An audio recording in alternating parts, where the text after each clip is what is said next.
Thank you, Jane. Thank you, Bradley.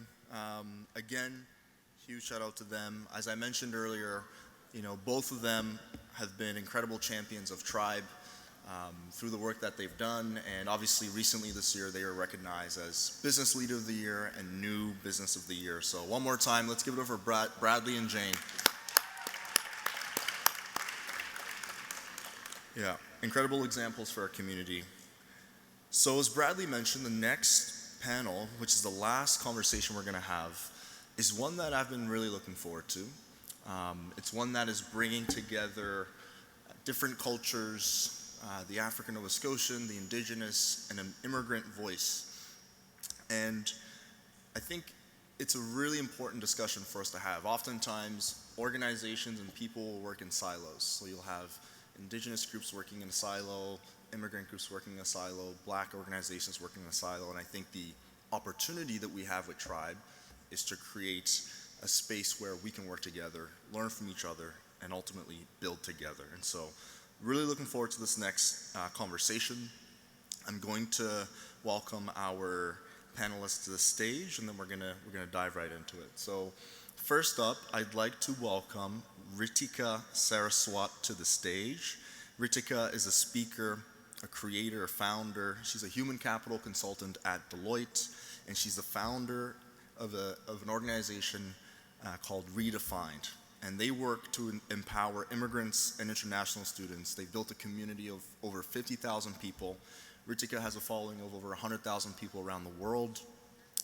And they host events across Canada, bringing together immigrant students and nurturing them and building capacity in them to understand how to gain employment, how to enter the workforce. And so please welcome Ritika to the stage.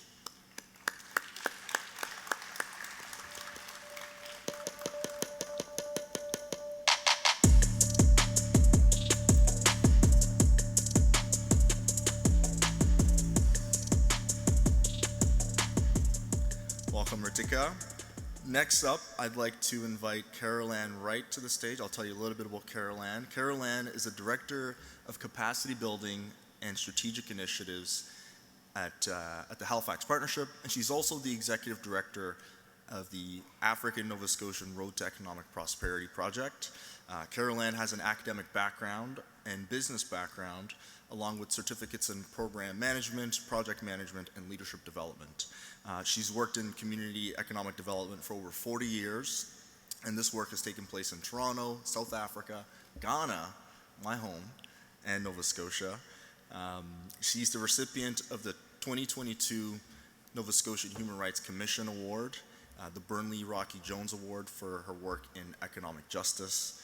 And so I'd like to welcome Carol Ann Wright to the stage as well. Welcome, Carol Ann.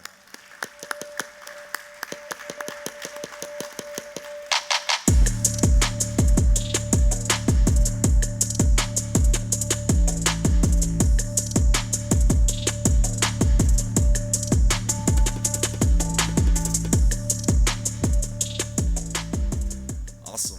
And last but certainly not least is Dr. Albert Marshall. Elder Dr. Albert Marshall has devoted his life tirelessly to preserving and strengthening and spreading Mi'kmaq culture, language, values, and concepts. He is the co-creator of the influential concept called two-eyed seeing, and this is a guiding principle which serves to integrate traditional ways with indigenous ways of knowing.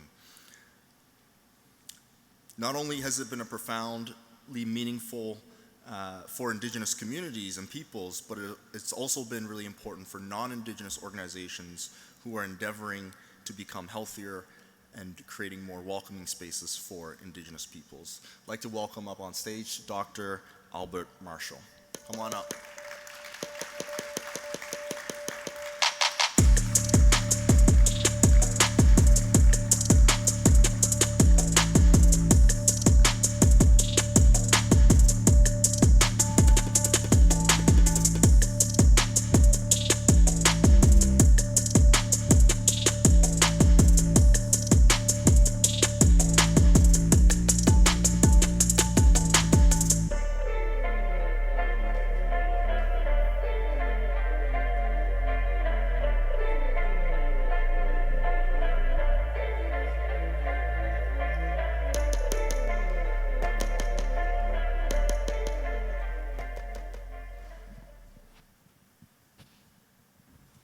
right, how you guys feeling? Feeling good? Carol-Ann, you're a little chilly? We'll try to make this warm and all right, let's make sure we grab our mics and let's dive in here. My first question for you all, and this is a question for all the panelists, is I want to get to know a little bit about you. So I shared your bio, but I want to hear directly from you a little bit about yourself. So where are you from? Where are your ancestors from? And where's home? So if you can spend a minute each sharing a little bit more about home and where you're from, I'd love to hear it. Let's start with you. Let's start with you. Okay. Hi everyone, it's really nice to meet everyone here and incredibly excited to be a part. So my name's Rotika. I am originally from India. Moved to Canada about 6.5 years ago. And home for me is Canada right now. I think home is where your values are at. I think home is where the right people are around you. And I think I've had the privilege of being able to set that up for not just back home, but also here in Toronto. So I'm new to Halifax. I've been here, lived here for about 1 year, but back again here for this event. A bit about me in quick recap as well. I come from a family where I was given, the freedom to become who I want. But as soon as I arrived in this country about 6.5 years ago, I felt like it was told to me that people like me are meant to walk on certain paths that look a certain way, or are allowed access to only certain type of opportunities because of those preconceived notions that they had about me based on the cultures in the country I came from. And for the longest time, I believed that to be true. And in fact, I was working multiple part-time jobs in Canada for almost 2 years. I was mopping floors, washing dishes, working at events like these in the staff, which was a great experience, but I think never really thought of myself more than that.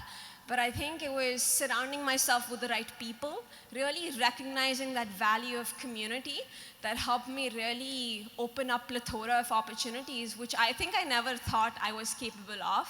And here we are today, having built a community of 50,000 students and becoming a LinkedIn top voice. I recently became a top 200 global leader across Asia as well, and so many things. I'm just still the same me who was there 6 years ago struggling, and the same me today trying to inspire others, which just tells you that if I can do it, you definitely can do it. So thank you for having me. Thanks for joining us, Ritika. Carol-Ann, I'll go to you next. Tell us a little bit about where you're from, your background, and where do you trace your ancestry? Where's home? Where's home? Okay, we only have so much time. Locally, I'm from the community of Beachville, established in 1812. I'm also hail from the community of East Preston as well. So father from Beachville, mother from East Preston. The community of Beachville were also descendants of freedom fighters, some enslaved and some freed, and that's an incredible kind of history to come from because we can trace our ancestry, and it's about 11 generations when we begin to do our family tree. That's an incredible legacy, and so I'm just honored. So thank you for inviting me. I'm honored to be here to be able to talk about that and to talk about how that fits into the context of the work that we all share. Awesome. Thank you for joining us, Carol-Ann. And Albert, let's chat. Let's hear a little bit more about you and where you're from and where your ancestors are from. Obviously, I think we're in Mi'kma'ki, so over to you to share. Where's home? First of all, I just like to reiterate, I'm very honored to be here today, and I thank the organizers. But most importantly, I have to extend my appreciation to my ancestors for what they have left for me, and all the knowledge holders that I have met in my lifetime. And I'm trying to be the best conduit for that. At the moment, I come from the Mi'kma'ki, our territory, but I do reside in a community called Eskisoni. But originally, where I come from does not exist anymore, because my original place was matriarchal to begin with. And every decision did not fall just to one individual. When we talk about leadership or entrepreneurship, our word is iganos, which translates a person that will lead others to be the best that they could ever be, and to use that gift that they have for the benefit of all. And that word benefit is not just for benefit humanity, but it would also benefit our main source of life, our non-native relatives. Because that is, or should be, our inherent responsibilities of ensuring that our actions today will not compromise the source of life or compromise the future generations of their abilities to excel to the gifts that they have been given. And with hopes that they will come upon an environment which would be much healthier and productive than what it is now. Because I believe it's sad to say, or sad to admit, that for some reason, through our silences, we have allowed our natural world to be compromised as to how it goes about sustaining itself. With the rate of extraction, she can't no longer regenerate herself. We also have to concern ourselves with the rate of injections of toxins into her. She can't no longer cleanse herself. And if she's not healthy, how can we be healthy? So the message I believe that we're trying to convey today is, especially when the time came for us to coin what our perspectives are, rather than just say, this is a Mi'kmaq perspective. So we coined it as two-eye seeing, in which every living creature has two eyes. But the sole intent of that concept was to, how can we use this concept as a unity, to unite ourselves once and for all, in which race, creed, or possessions would not matter, but rather help invite everyone within our fold to mutually respect the uniquenesses that they bring forth, so that the road that we will be following will be one of which it'll be holistic, it'll be well productive, and everyone striving and contented. Because if people are not well, how can they possibly excel? And the sad part I'm seeing in my lifetime is that, we have lost the vision. Who's our audiences today? I feel very sadly for the young people. I believe they have been ignored. They have been dispossessed, in which initially every parent or every leader in a community made sure that these young people will not only receive the kind of an information, education that they will need to just to sustain themselves, but they can also be very effective of maintaining and sustaining not just the family within the circle, but also our non-human relatives.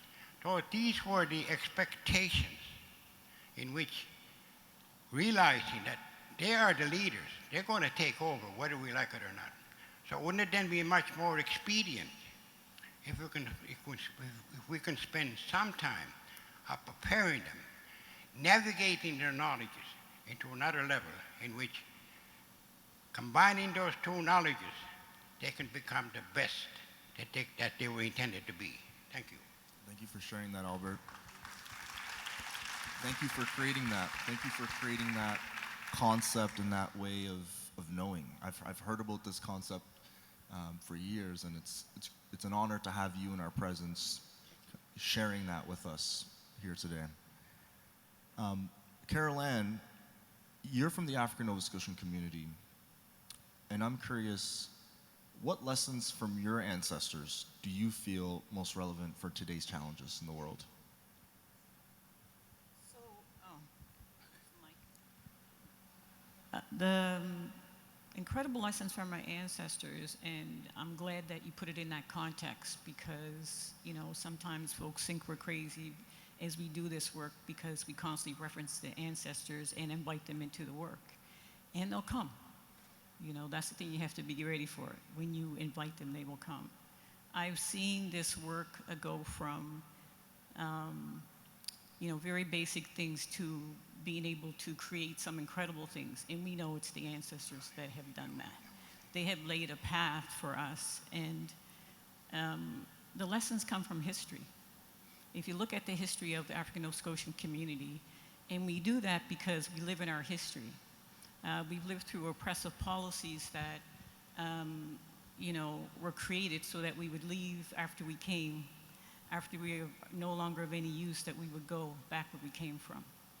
Our ancestors said, no, we come and we're going to do our work and we're going to stay despite this.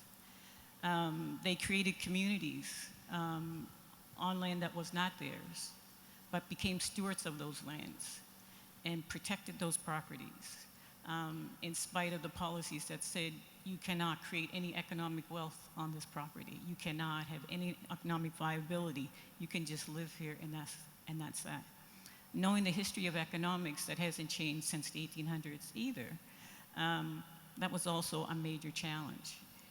I am extremely proud of our communities today as we do this work in Black communities, recognizing what economics is. The lessons that they put forward was also documented, you know. So if you read the letters of the African United Baptist Association, you will see communities, identifying the same issues, putting forward what they had. They didn't have the education we have now, but they were determined to make sure that there was progress and the people succeeded, and we stayed alive. You move forward from the 1800s from the AUBA, you see Black United Front, and you'll see their plans moving forward. And after I read the plan, we had already created the plan for the Road to Economic Prosperity. And when I went back to do more research, I was like, this is the same plan. And I was so proud. It wasn't that we hadn't moved forward, is that our job, every generation, is to pick this up and make sure that we're progressing. So our ancestors have made sure that the issues are embedded in our memory, in our momentum, and our ability to understand where we are at any given time. And it did not matter what government was in, the community always moved forward. And there's some, I'm going to reference two books, I always do. John Grant had a book about Black Nova Scotians, Black refugees, and Harvey Imani Whitfield writes about this, Blacks on the Border. In those two books, I'm not making this up, you will see the history and the navigation of Black Nova Scotia saying, we're not giving up. We know that every generation will do this, and we have done it. Amazing, amazing. At Tribe, we have the pleasure of hosting the land title commissioners in our office, and it's been incredible because since starting Tribe, one thing that we've said was we need to remind ourselves that we're not necessarily doing anything new, and that we are standing on the shoulders of greatness, people who've come before us, who've toiled and suffered and have created the opportunity for us to even exist today, right? And so to have the land title commissioners, Judge Karen Sparks, Doug Ruck, and Darlene Lammy in our space has been an incredible experience for me and our team to be reminded that, hey, like, this shouldn't be a thing where it's like, elders are there and we're here. Like, how can we coexist, right? Such that when entrepreneurs come in our space to get a laptop or to meet with our founder success lead, hey, go downstairs and learn about the Land Titles Initiative and see if this is something that you can benefit from, because ultimately we know that there are promises that were made that were not followed through. And so thank you for the work that you do through the Road to Economic Prosperity, and I want to dive into more of that in a bit. But I'm going to move over to Ritika and ask you, as someone who's been in Canada for only 6 years, how do you balance honoring your heritage, where you came from, and then embracing a new identity in Canada? Are you embracing a new identity, and how do you have honor your past and your history while embracing this new culture that you're here in Canada? I think that's a great question, because I think, especially to give you quick context as well, I think when you talk about youth, especially immigrant youth, I think a lot of us today struggle with those dual identities we're bringing to the table, because obviously there are cultures and things we have learned from back home, which is something we need to stay true to. But I think with everything, there's always two sides to a coin, right? With everything, there are the goods and the bads, or there are things that are areas of improvement. So there has been a lot of learning and unlearning as well I have had to do from a cultural standpoint when I came to Canada.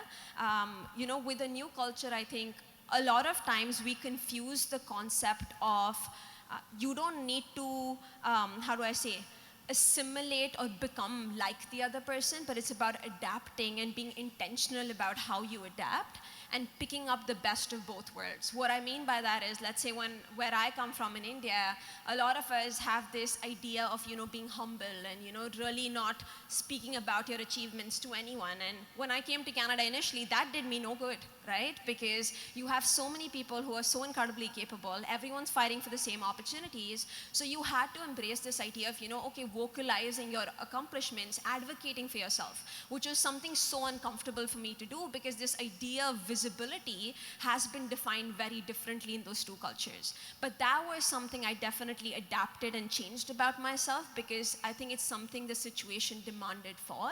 So I think for me, it's about being intentional based on the situation, the people I'm around, whereby I'm still staying true to who I am and my culture and my values, but yet adapting in the way I showcase those values and cultures to create that inclusive space for all in that space, right? Because it's not just me who's coming new. Even for people who've been here for quite a lot of years, I'm a new person for them as well. So how do I create that space for that mutual success of both, I think is the way I like to approach it. That's great.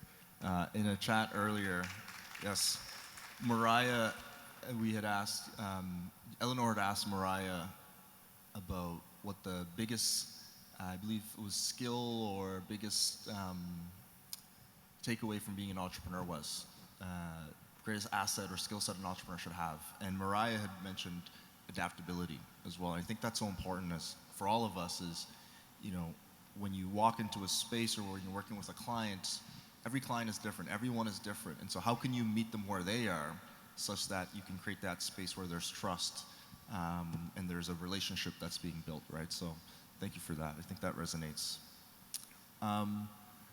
Carol Ann, I'm going to come to you next and ask you, how do the stories of African Nova Scotians teach us about resilience and community in overcoming systemic challenges? So you've touched a little bit on the fact that as you've developed the road to economic prosperity, when you look back at some of the work and the research, you're seeing similarities in that. So can you talk about the importance of storytelling when it comes to African Nova Scotian communities and how that helps, build resilience and how that helps dismantle systemic barriers?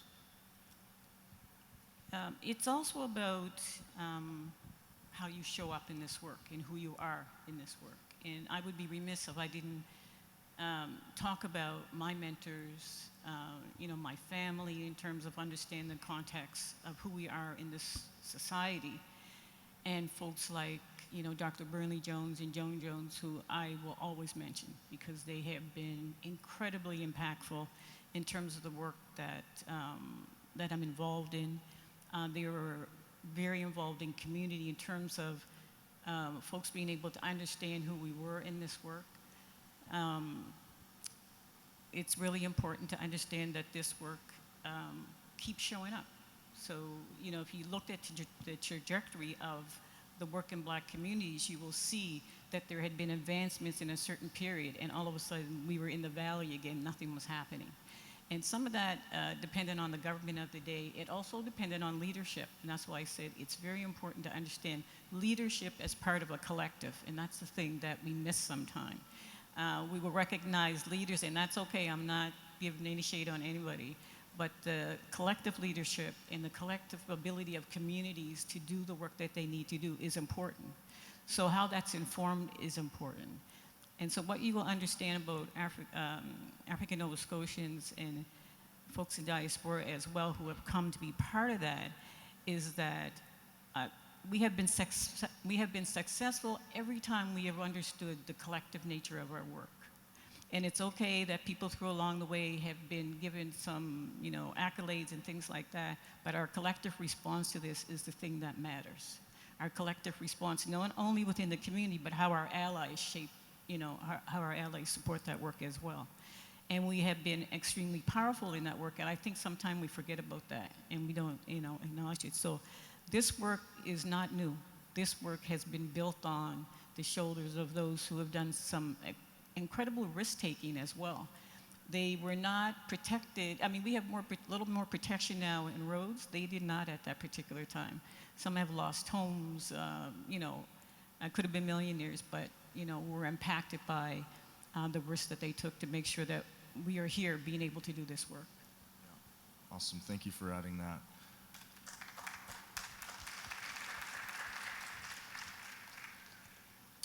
Albert, you touched on young people, and I think I want to go back to that. You mentioned that you feel like we are doing the young people a disservice. Why is it that we're doing young people a disservice, and what advice do you have for the youth in terms of building meaningful connections or building, because I think, again, on this stage right now we have an immigrant, we have African Nova Scotian, and we have Indigenous represented. What advice do you have for youth in all of these communities in terms of shaping the future of the world that we will live in? Well, the reason why I brought up that subject of youth, and I'm just speaking at this moment strictly from the Mi'kmaq perspective. As we all know, that our languages are suffering. Our ways of knowing and being is sort of being suppressed and ignored. And I have a great sympathy for the young people, how they have been forced to be disconnected from who they are as Mi'kmaq people in this case. And I think the responsibility is in all of us to encourage them and to empower them of creating opportunities for them to reconnect their cultures through the language. There has been a lot of discussions, a lot of talks, but no action. So now, at this moment, we're trying to get support of conveying the messages to the education systems of this country, of allowing Mi'kmaq to be official in all levels of education. We're also including, we should all be privileged of involvement with nature from a technical perspective, of including land-based training as an official in all education levels. Because I believe we all have been so much disconnected from nature, in which we look upon nature as an object, not as a subject. And this is where I truly believe, by listening and adhering to our ideologies and philosophies of why we are here. And of course, the reason why we are here is to make sure that we're going to live up to our inherent responsibilities of ensuring that the source of life in which we all depend upon will never be compromised. And if our environment is healthy, then we can then extend other energies of preparing these coming generations not to become expert and they can become expert and efficient for the gifts that they bring forth, but they will also be able to move forward without them ever feeling denied, that they will look upon the education system in a different light. To date, the education system, I think, has created a lot of problems for us by excluding us, by denying us of bringing forth and sharing our ways of knowing with our fellow human beings. Because without this interconnectedness, without this interdependence, I believe we should be very concerned, because those notions are dividing us, in which competitiveness has somehow filtered into our ways of life. We are so eager or to fine-tune our skills to be competitive. In the meantime, we're not hearing and we're not seeing the problem that is developing within us.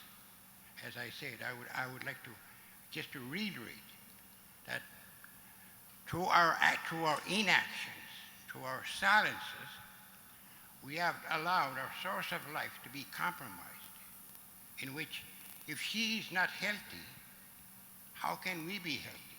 So that should be our overall objective, is to come together and apply the skills and knowledges we all have of ensuring that these future generations will not have better opportunities than we have, but will have a much healthier and a productive environment than the ones that we currently have at the moment.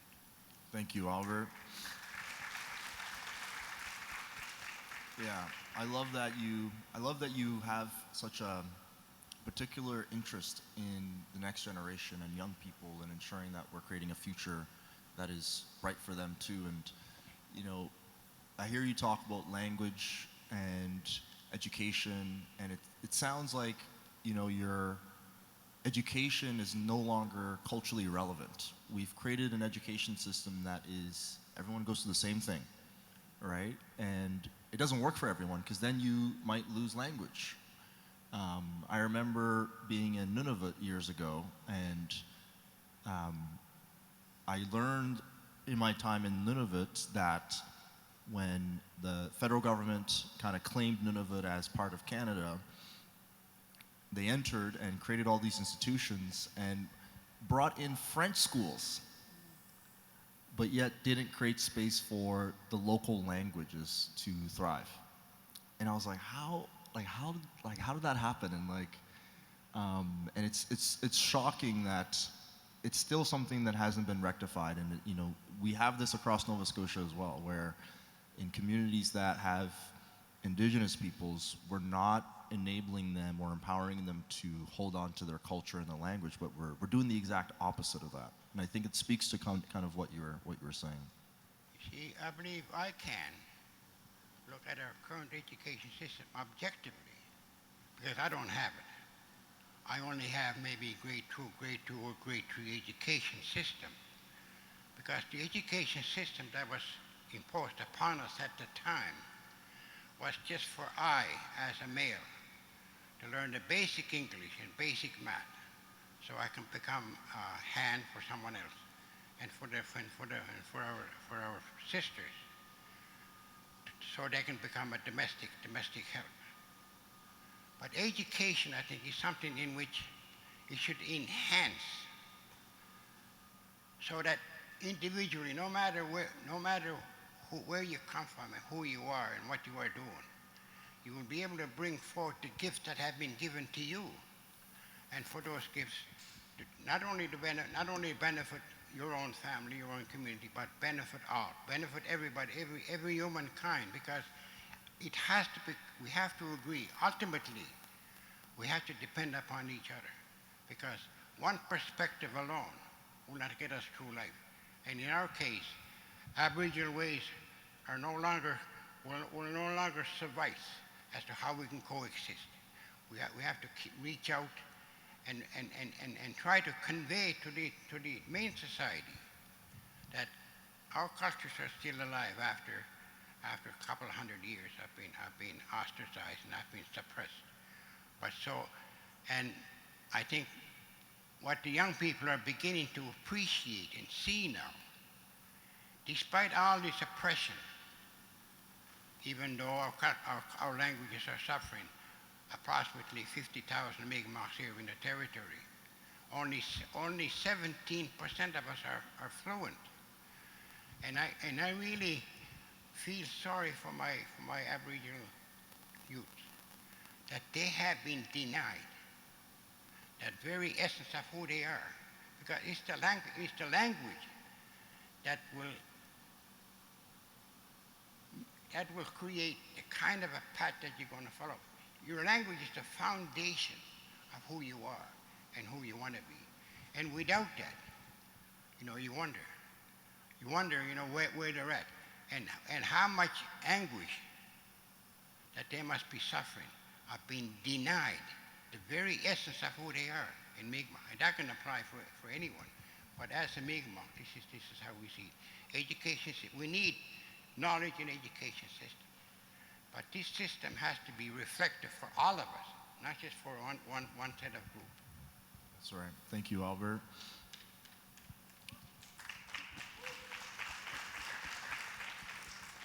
Caroline, coming back to you, you mentioned again that through the Road to Economic Prosperity work, you did some research and you found that the ancestors and people who came before us have also been doing this work and been planning around economic development. What wisdom from the ancestors do you hope will be most cherished by the next generation? That we carried it on, that we picked it up from where they left off, and we recognized that it wasn't a failure that things weren't accomplished, that we then created objectives that we could measure. And so I'm very proud of the work from community standpoint, because this cannot be done by community. I have a responsibility, in terms of guiding. My team is out there somewhere, Janae and Dina, from REP, colleague from Halifax Partnership, Jason. Collectively, we have a responsibility to get this done. And what I love about it, people pick it up. It has never really died. It might have been slow, but the work, for example, on the index, it's the first of its kind. But you can see the little seeds in the trails from the previous work that people were like, we need a count. We need to be able to know where we are in this. We really need to know the usual suspects around income, employment, and those kind of things.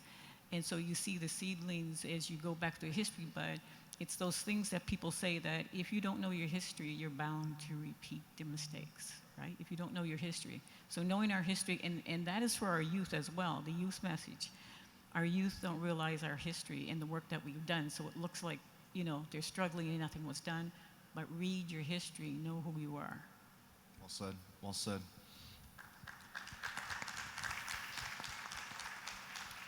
And last question for you, Ritika, is what role do you think youth need to play in bridging cultural divides and shaping the future of Canada? What message do you have for young people who also may be struggling with their identity or struggling in learning how to adapt? And I think this kind of builds up to the questions you asked earlier, to the two of them as well. So I'll kind of build up on some common themes and then bring it back to the question that you asked. I think when you talk about overall, for all the youth out there, being part of the youth myself, I think three things that I've really realized, which a lot of us miss out on, is one, invest the time into recognizing and realizing who you are, what you do, and why you do what you do. I think a lot of us don't take the time to pause and really try to figure it out, because we think we're on this wheel that we just have to keep running and keep chasing the other thing, just because social media or people around us tell us to do so. So I think that's key, because I think that is where purpose identification comes in. And I think once you have your purpose identified, your actions stay true to that purpose, which eventually benefits everyone, right? The second piece is, once you have identified that purpose, it's very important you are building the capabilities within you to fulfill that purpose as well. Now, what does that come down to? That come down to you just not just building credibility for yourself by building those experiences that you need, talking to as many people as you can to build that diverse perspective, but also this idea of becoming those self-advocates. I think a lot of us sometimes wait around for someone else to say something because we're not sure what other people are going to think about us. But guess what? The person next to you is thinking the exact same thing. And as a result, no one says anything. And earlier we mentioned silence. It can be one of the most harmful tools that exist, because when you don't say something, nothing happens about it. And all you do is just keep thinking about it and have that self-doubt, and so many things that come along with it. So that is the second. And I think last but not the least is, while you embrace those opportunities and those experiences, make sure you're creating the space for other youth to also excel in those spaces. Competition won't get us anywhere, right? I think Albert mentioned this as well. Interdependence is incredibly important. And how do we grow together as a community is when not only individually each one of us grow, but when we create the space for each one of us to grow as well. So let's say if you have someone sitting beside you, whether it is things like being like, hey, how can I help you? Where are you looking for support? And being that first person to help them out. Doesn't mean, I think a lot of youth sometimes think, oh, you need to be accomplished to be able to help someone else. That's not true, right? Helping can look in many different ways. You connecting someone with someone is help, right?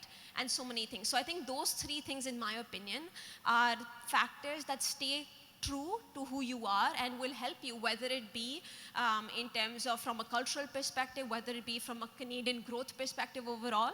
Because today what you're seeing is the major issues and challenges existing in the market are why? Is because each one of us are not willing to hold that pen and write the story we're meant to write for ourselves. Right? We are too occupied letting others dictate what that story looks like.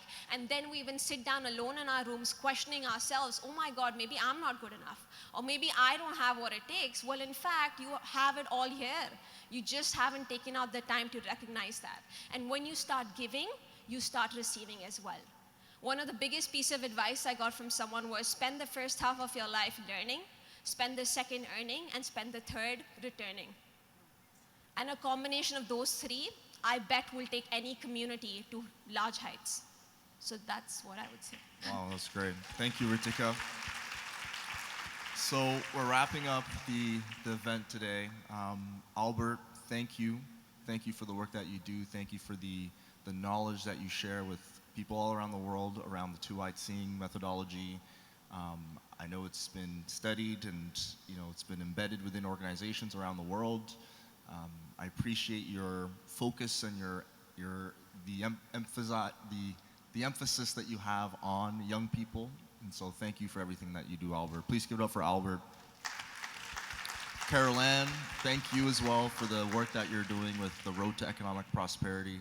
It's really important work, and I hope that young people can get behind it. I hope that the next generation can embrace it. I think in ways there are young people that are doing some of the things that are in the strategy without even knowing it. And so I hope that we can find a way to connect what your team has developed in that strategy and allow young people in the next generation to see themselves in that and to embrace it and then to carry it on and carry that legacy forward. So thank you for all the work that you do through the Road to Economic Prosperity as well. Give it up for Carol Ann. And Ritika, for you, thank you for moving to Canada. Thank you for contributing to our society. Thank you for creating spaces where immigrants can feel seen, heard, valued. And we just appreciate you for all that you're doing to build the communities across Canada. So thank you, Ritika, for joining us as well.